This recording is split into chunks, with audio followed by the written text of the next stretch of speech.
યાર અત્યારનું ભણતર તો કેવું થઈ ગયું છે ની સાવે.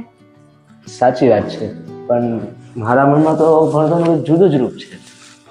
સાચી મારે પણ એવું જ છે. તો ચાલ ને આપણે એક કામ કરીએ, આપણે મારી સ્વપ્નની શાળા વિશે કંઈક આમ લખીએ. વિચાર તો સારો છે. તો ચાલ આપણે લખીએ.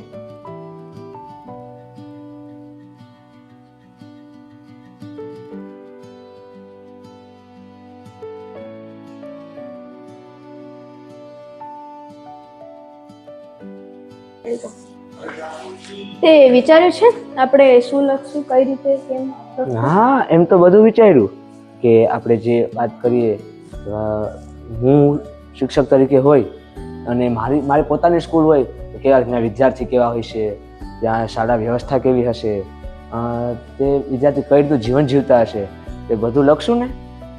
વાત તો સાચી છે. ચાલ લખીએ તો બેસીને.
લખાઈ ગયું તારે? હા, લખાઈ ગયું. વાહ, ક્યાં સંભળાવ. મારી સ્વપ્નની શાળા. મારી સ્વપ્નની શાળા આ મુદ્દા વિશે વિચારતા જેવું મગજમાં આવે છે કે સ્વપ્નની શાળા કેવી હશે. મોટી મોટી ઇમારત, બધી ફેસિલિટી, ટેકનોલોજી હશે, પણ ના, હું મારી સ્વપ્નની શાળા વિશે વિચારું તો આવું ન વિચારું. કંઈ સુવિધા ના હોય અને હોસ્ટેલમાં જો રહેવાનું હોય, મારા મત મુજબ તો તે જ સાચી શાળા છે, જ્યાં ભણતર ખાલી પુસ્તકો પૂરતું સીમિત નહીં પણ જીવન ઘડતર માટે પણ ખૂબ જ ઉપયોગી હોય. ભયથી મુક્ત કુદરતની વચ્ચે જે શિક્ષણ મેળવાય તે જ ઉત્તમ છે. આપણે જાણીએ છીએ કે પહેલા વૈદિક પરંપરાથી શિક્ષણ મેળવતા હતા. આ યુગમાં તેવું ભણતર અમુક અંશે શક્ય ન થાય, પણ તેના જેવું ભણતર જ જીવન બદલે છે.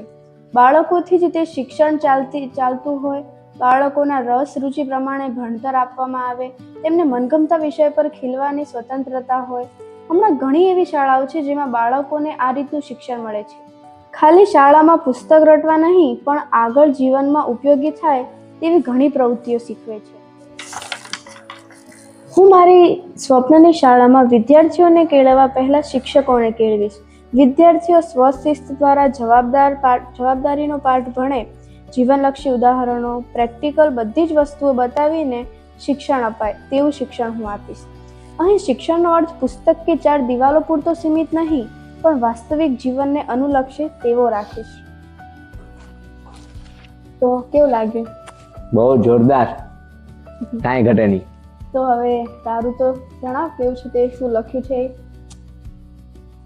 મારા સ્વપ્નની શાળા. મારા સ્વપ્નની શાળા એ આદર્શ, સ્માર્ટ અને સંસ્કૃતિને ધ્યાનમાં લઈ ચાલતી શાળા. મારી સ્વપ્નની શાળા એ એવી શાળા જ્યાં વ્યવસ્થાને નહીં, જ્યાં કેળવણીને માન હશે, જ્યાં સ્ટ્રક્ચરને નહીં પણ સુવિચારોને માન હશે, જ્યાં વ્યક્તિને નહીં વ્યક્તિત્વને માન હશે, જ્યાં પૈસાદારને નહીં ઈમાનદારને માન હશે, જ્યાં મોટા નામને નહીં મોટા કામને માન હશે, કે જે મોટી સત્તાને નહીં પરંતુ મોટા વિચારને માન હશે.